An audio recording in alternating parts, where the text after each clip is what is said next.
People don't believe what they see on the internet. Let's dive right into the topic at hand, how to market commercial real estate offerings to investors. So, Jason, what's the number one secret to doing that? For me, it's always been social proof. People don't believe what they see on the internet. So if you're using digital marketing to reach commercial real estate investors, if you're able to show an anchor investor, a lead investor to kick off the round, if you're able to show partners, publishers, anyone who's talked about you to validate the type of deal flow that you have, you're going to get a different type of listening than if you're just going straight at the tombstone information from there. So kicking off with social proof in the very beginning. So just like, hey, everybody, just couple all the fluff, all the sizzle. Let's go right to the steak, and let's just show you some key partners, publications, actual clients. Is that a fair summary so far? Yes, absolutely. And you have more opportunity to do that in a longer form, in an advertisement. And we could talk further about ads as this moves along. It could be logos, but it does something subconsciously to create a greater sense of trust. Excellent. What's the number two secret to how to market commercial real estate offerings to investors? Sure. So the gut responses to these, don't have anything prepared directly, is it's all in the follow-up. Do not look at transactions to occur on the first touch. I make a lot of offline to online analogies. You wouldn't do so in a first meeting with an investor as much as getting in depth, learning a bit about each other, talking about the opportunity, talking about the long term. And again, before getting into the details and numbers, which will probably be a later point here, but either way, whether you're looking at offline methods and applying to online, whether you're looking at online right out of the gate, it's generally not going to be on the first interaction. Do not fall short on the follow-up. I went through my workshop this morning, email follow-ups, and the amount of individuals that don't follow up more than twice. Meanwhile, somewhere between the 7th and 12th contact is where it all happens. When we're talking advertising, it's all in the retargeting, running ads to people who've already been to the offering, LinkedIn messages, you name it. Look at an ongoing discussion, that marketing funnel to take audiences from awareness to consideration to intent, intending to invest in the deal. And a majority will not participate at that point to actually completing the transaction. And actually at the bottom of the funnel is social proof. If my brother tells me to look at a deal, far greater chance that I will even move on it. So to be able to have that follow-up in mind from the beginning, I can't emphasize enough. Makes sense. All in the follow-up, 7 to 12 contacts. It's the contact sport, not just two.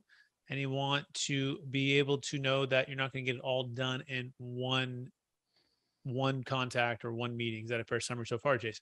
Absolutely. We'll see a lot of groups market after a week, 2 weeks. They're unsure why it's not happening when that's inconclusive data. We haven't even gone through an average sales cycle yet. So you want to look at how to make channels to work, what to optimize to get it there.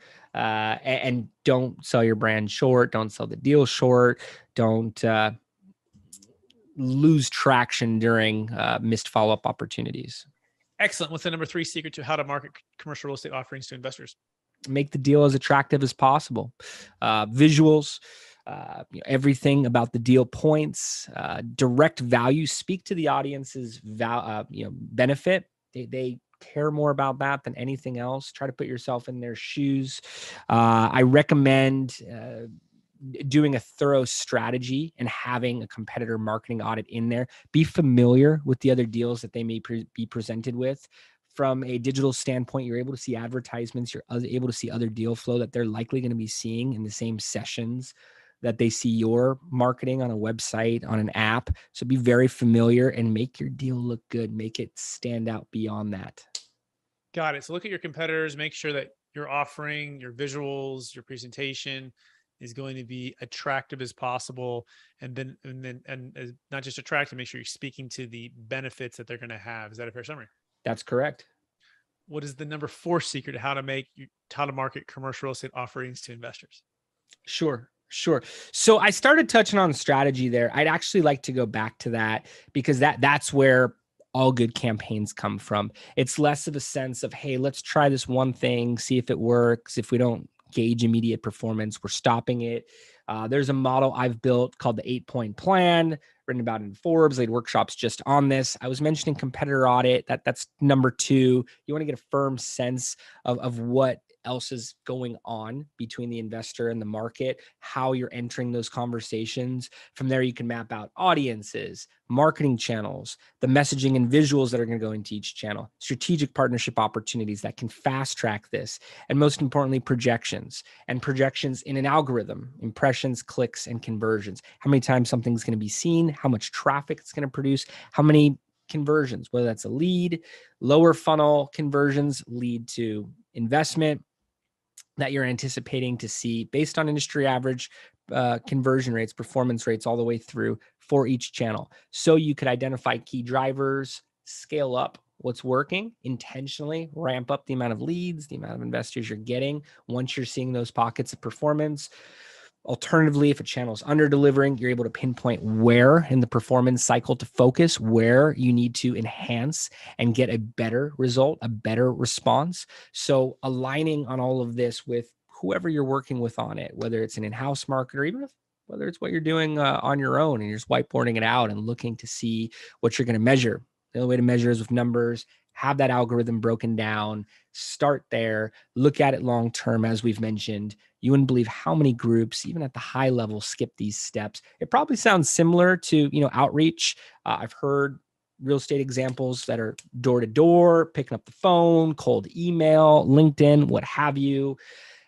How many messages do you need to get out there? How many responses are you looking for? How many calls are you projecting for that to be set up? Later level conversions to the point of investment. Digital, very similar. Again, the offline online analogy just allows for more scale, allows for more refinement for the message all along the way too. Excellent.